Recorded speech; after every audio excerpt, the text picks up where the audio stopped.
2019 में बीजेपी ने तमाम सीटों पे उस वक्त उम्मीदवार उतारे थे। इस बार अब होम मिनिस्टर साहब कहते हैं कि हम पहले लोगों के दिल जीतेंगे और जो है उम्मीदवार खड़ा करेंगे। तो इसका सीधा ये मतलब कि वो लोगों के दिल जीत नहीं पाए, कि 2019 के फैसला जो है उससे लोग ज्यादा नाराज हुए, उनसे ज्यादा दूर हुए। और बीजेपी अगर मैदान छोड़ जाती तो वो अपने आप में काफी मायने रखती, लेकिन उन्होंने मैदान नहीं छोड़ा है। वो सिर्फ पीछे से अब लगाम पकड़े हुए हैं। पिछले दिनों तरुण चुग का आना, यहाँ पे कुछ सियासी पार्टियों से उनका जो है मीटिंग करना, और उसके बाद इस तरह के बयान। अब जब होम मिनिस्टर साहब तकरीर करते हैं तो नेशनल कॉन्फ्रेंस और कांग्रेस इंडिया गठबंधन को हराने की बात करते हैं। यहाँ जो फिलहाल जो और रीजनल पार्टीज हैं, चाहे वो पीसी हो या दूसरे हो, उनके हार की बात जो है होम मिनिस्टर साहब नहीं करते। तो उसी से आपको पता चल जाता है कि बीजेपी की तार जो है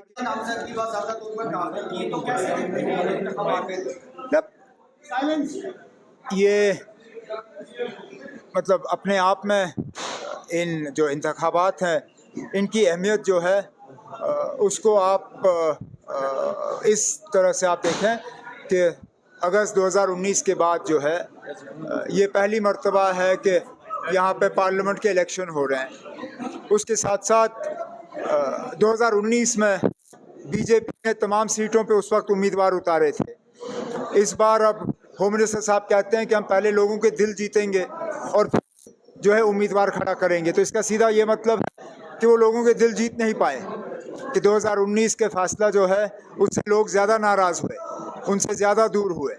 और अब हमारी कोशिश ये रहेगी कि हमारे जो 3 उम्मीदवार हैं, साउथ कश्मीर, सेंट्रल कश्मीर से, नॉर्थ कश्मीर से, कि हम ज़्यादातर जो वोटर हैं उनको अपनी तरफ लाने में जो है कामयाब हो जाएं।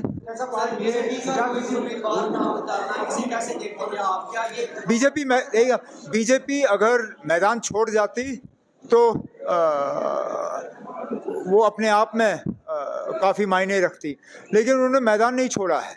वो सिर्फ पीछे से अब लगाम पकड़े हुए हैं। पिछले दिनों तरुण चुग का आना, यहाँ पे कुछ सियासी पार्टियों से उनका जो है मीटिंग करना, और उसके बाद इस तरह के बयान।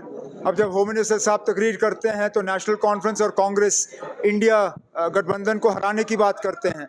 यहाँ जो फिलहाल जो और रीजनल पार्टीज हैं, चाहे वो पीसी हो या दूसरे हो, उनके हार की बात जो है होम मिनिस्टर साहब नहीं करते।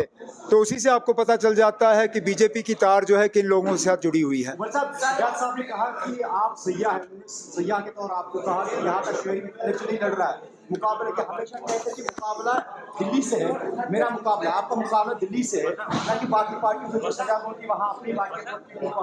तो ये इंफीरियर कॉम्प्लेक्स है। किसको इंफीरियर कॉम्प्लेक्स है? उमर साहब का। मेरे कह रहे हैं कि दिल्ली से मुकाबला है खाली। तो है ही ना, इसमें कौन सी छुपी हुई बात है? तरुण चुग साहब श्रीनगर आते हैं, फटाफट सजाद लोन को बुलाते हैं और वो दौड़े दौड़े जाते हैं वहाँ मीटिंग करने के लिए। होम मिनिस्टर साहब नेशनल कॉन्फ्रेंस, कांग्रेस इंडिया गठबंधन को हराने की बात करते हैं, पीसी की वहाँ पे बात नहीं होती। इसी से आपको पता चल जाता है ना कि उनके पीछे ताकत कौन है। दरवाजे हमेशा हर एक सियासी पार्टी के लिए खुले हैं, तो तरुण चुग का आना कोई खास नहीं है। अब बहाने बनाना तो ठीक बात है ना। हमारे लिए तो तरुण चुग साहब के दरवाजे बंद हैं, ना वो आना चाहेंगे ना हम उनको एंट्री देंगे। ये अल्ताफ बुखारी साहब और हम में फ़र्क है।